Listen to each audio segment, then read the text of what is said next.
Welcome back. You're watching live from Paris on France 24. It's time where we welcome James Creedon to the studio. He is Good here evening, with his daily dose of Media Watch. Yes. How are you, James? I'm all right. Let's get straight to it then.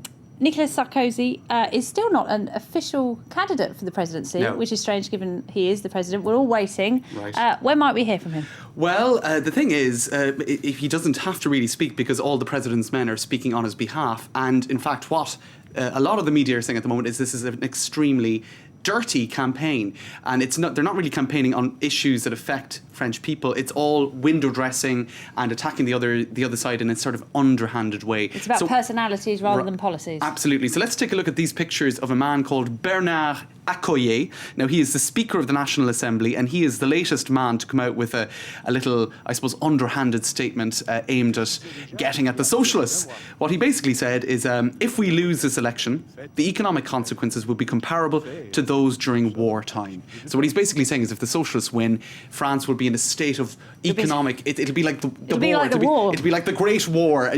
Rations and all this sort of stuff. It's really no fear mongering there then at all. It's definitely fear mongering.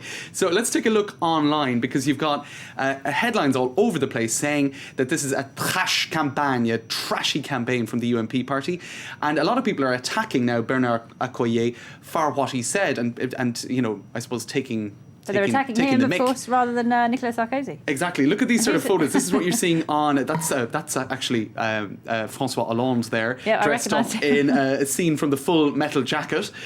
You've got this as well. This is from some 1950s or 60s war movie in France, The Seventh Company. And this, there's even tweets saying, linking to this photo, saying that's what Accoyer pretty much thinks that France will look like if the socialists win.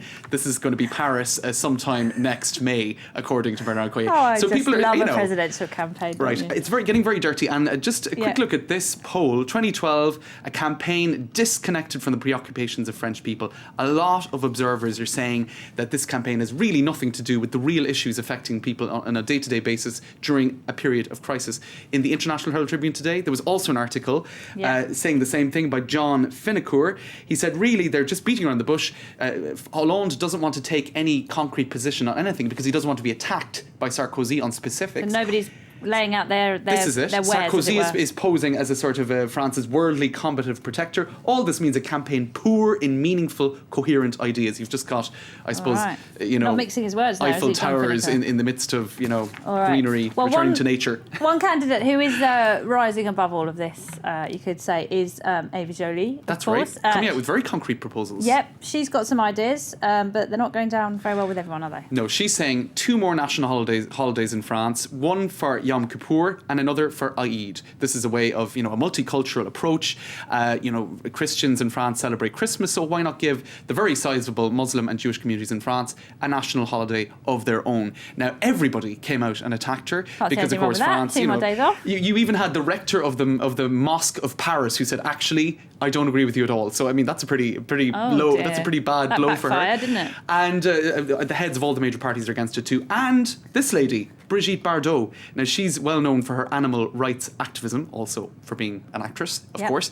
And you see, Eid is something that she has a big bee in her bonnet about every year, because you sacrifice a sheep as part of the celebrations for Eid. And every year she comes out with a very angry statement about that. And she said, this is a new low for Eva Joly in encouraging the bloody sacrifice of Eid el-Kabir. And do you know what else she said? She said that Eva Joly is the Sarah Palin of French politics. Oh dear. But I think they have nothing in common at all, actually. And I don't think Sarah Palin would be in favour of Eid being a national holiday. It's a bit kind of a weird comparison. I think she's got a bit mixed up. I don't think she'll be voting for Eva Joly anyway. Let's move on swiftly. Yes. Dominique Strauss-Kahn. It's been a while since we talked about him, but let's hear the latest. This one would take a lot of unpacking, so to speak. Allegedly. Let's take a look at this headline. Basically, where do you even start? Dominique Strauss-Kahn did not know he was sleeping with prostitutes because they were all naked. Basically, there are 10 French or Belgian women to whom police traced calls to Mr. Strauss-Kahn, all claiming to have paid for sex with him. Now, his lawyer, the latest defence is that, look, in a sort of a swingers party, you don't know if a woman is a prostitute or not because they're all naked. There's nothing to identify them as such.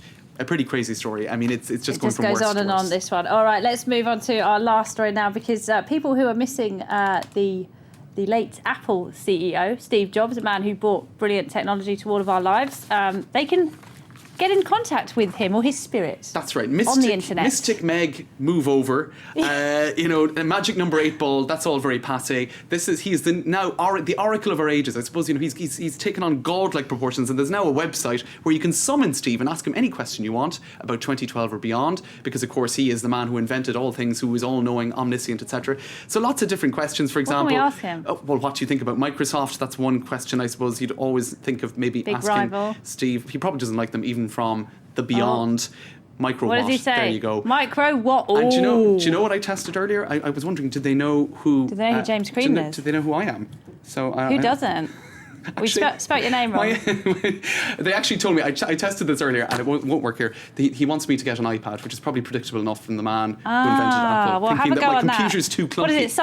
Summonsteve.com. Summonsteve.com. Check it out. Summonsteve.com. I believe it's created by a team called Hooligans over in Israel. So do check that out. Looks like a lot of fun. We all need an oracle in our lives, don't we, Absolutely. James? Thanks, Laura. All right, many thanks indeed. That's it from Media Watch.